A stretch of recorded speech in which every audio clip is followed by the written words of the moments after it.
ఇదిగో మా టీవీ ప్రోగ్రాంకి స్పాన్సర్ చేయండి, మా టీవీ ప్రోగ్రాంకి స్పాన్సర్ చేస్తే మీకు ఉద్యోగాలు వస్తాయి, మూయబడిన గర్భాలు తెరవబడతాయి, సొంత ఇల్లు కట్టుకుంటారు, ఐశ్వర్యవంతులు అవుతారు అని అన్నారంటే ఇప్పుడు విశ్వాసం దేని మీద వెళ్ళిపోయినట్లు? దేవుని పరిచర్యకి కూడదా? ఇవ్వాలి. ఎందుకో తెలుసా? యేసయ్య నీ రక్షణ కొరకు ప్రాణం పెట్టాడు. ప్రాణం పెట్టిన యేసయ్య కొరకు నువ్వు 10% కాదు, 20% కాదు, ఎంత ఇచ్చినా తక్కువే. నా కొరకు నా ప్రభు ప్రాణం పెట్టాడు, నా ప్రభు కొరకు నేనేమైనా చేయాలి.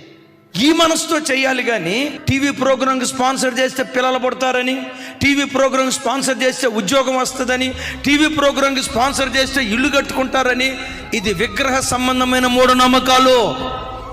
దైవజనమ, క్రైస్తవుని విశ్వాసం దేవుని మీద తప్ప వ్యక్తుల మీదైనా, వస్తువుల మీదైనా, స్థలాల మీదైనా పొర్రపాటున ఉండకూడదు. విశ్వాస